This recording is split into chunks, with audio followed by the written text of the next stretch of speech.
हर हर महादेव भक्तों।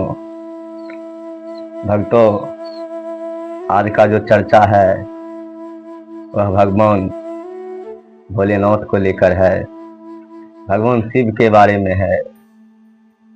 भक्तों, कुछ भक्तों ने मुझे कमेंट किए थे कि गुरुजी बताइए शिव चर्चा में क्या होता है, क्या वो करना सही बात है कि या दूसरे गुरु के पास जाएं। तो भक्तों, मेरे कहने का तात्पर्य है कि शिव चर्चा भी भगवान भोलेनाथ का पूजा होते हैं, भगवान भोलेनाथ को लोग मनाते हैं। और दूसरे धर्म में भी जाइएगा तो चाहे वो राधा हो, कृष्ण हो, हनुमान हो, राम हो, चाहे जो भी हो, वो भी सब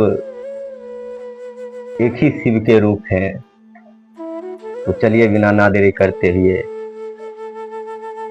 चर्चा स्टार्ट करते हैं।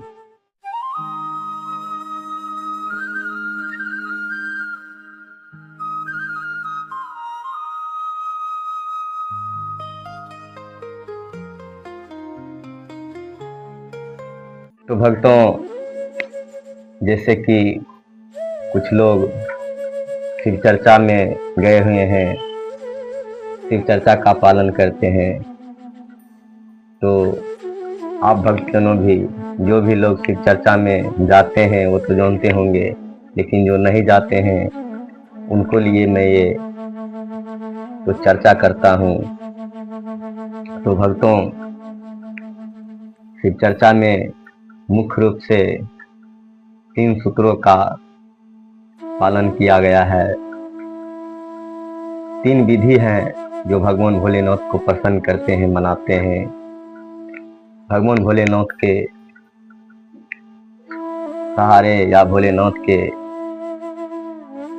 आधार पे चलने का प्रयास करते हैं। तो भक्तों, कहने का बात यह है कि यदि आप शिव चर्चा करते हैं तो उसमें पहला जो सूत्र है वो है अपने गुरु शिव से, अपने गुरु शिव को प्रणाम करना, नमन करना। यानी कि जैसे कि आप लोग सबसे पहले ये विधि का विधान होता है, या सबसे पहले हम उसको, उस भोलेनाथ को उनके चरणों में प्रणाम करते हैं, तो ही मेरा सारा विधि विधान कर्तव्य सफल होता है। तो भक्तों, सबसे पहले उस शिव चर्चा में महादेव को पहला जो विधि है उनमें है नमः शिवाय से प्रणाम करना। आप जो है अकेले एकांत जगह में जा कर के बैठ करके, यदि एकांत जगह आपके पास कहीं इधर उधर नहीं है तो आप भीड़ में भी बैठ सकते हैं, लेकिन थोड़ा मेहनत तो लगेगा। लेकिन अगर आप प्रयास करते रहेंगे तो भीड़ में रहकर भी आप महादेव को पा सकते हैं। भीड़ में रहकर भी आपको भीड़ नहीं के समान सुनाई पड़ेगा। ये अपना अपना विधि विधान आजमाया हुआ और रास्ते पर चलता हुआ कर्म होता है। तो आप एकांत जगह में जाकर के बैठिए और सांस लेते समय आंख बंद कर लीजिए और सांस लीजिए। गहरी सांस लेते हुए कहिए ओम नमः शिवाय, ओम नमः शिवाय, ओम नमः शिवाय। तो ऐसे भक्तों आप भगवान भोलेनाथ को प्रणाम कर सकते हैं, मनाने का प्रयास कर सकते हैं। ये 2-3 दिन करने से ही इस मंत्र का ओम नमः शिवाय का मंत्र का उच्चारण करते ही मनुष्य को भवसागर से पार होने की शक्ति, चेतना और ना जाने क्या क्या अपने अंदर में समाहित होने लगता है। दूसरा सूत्र में है अपने गुरु से दया मांगना। प्रणाम करके पहला जो सूत्र है ओम नमः शिवाय, उसके बाद जो है दूसरा आप भोलेनाथ से दया मांगेंगे। हे महादेव, मैं कुछ नहीं जानता हूँ, मैं संसार में अज्ञान हूँ, मुझे आप सही रास्ते पर चलाइए, सही मार्ग दिखाइए, आप अपने में समा लीजिए। तो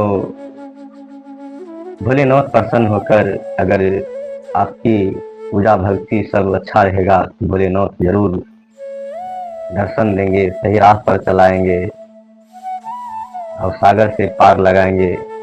जीवन चक्र, काल मृत्यु, उन सब से छुटकारा पर दिलाएंगे। तो दूसरा सूत्र में इसी तरह से आप अपने परेशानियों को महादेव के चरणों में रख सकते हैं और उनसे दया याचना करके अच्छा से जीवन व्यतीत कर सकते हैं। तो दूसरा सूत्र भक्तों दया मांगना, ऐसे ही महादेव को प्रसन्न करने के बाद हम लोग दया मांगते हैं। और तीसरा जो अंतिम सूत्र है वह है चर्चा करना। हाँ भक्तों, चर्चा करना भी एक विशेष महत्व माना जाता है, क्योंकि चर्चा ही, सत्संग ही इस पूरे ब्रह्मांड, इस पूरे सृष्टि सभी को उजागर करता है। चर्चा के द्वारा ही लोग भवसागर को जाते हैं, सत्संग के द्वारा ही लोग जीवन चक्र, काल मृत्यु या दुनियादारी भगवान भोलेनाथ परमात्मा को समझकर जीवन बिताते हैं। तो भक्तों, ये तीसरे सूत्र में जो है चर्चा करना, आप किसी और चीज का चर्चा ना करते हुए, किसी लड़ाई झगड़े, मारपीट, किसी की चोरी डकैती, बेईमानी, आप जो है किसी फालतू बात को चर्चा ना करते हुए आप जो है महादेव के बारे में चर्चा कर सकते हैं। महादेव इतना दयालु है, मैंने गुरु माना है, आप भी मान लीजिए, मेरा काम सब अच्छा हो रहा है, आपका काम भी अच्छा हो जाएगा।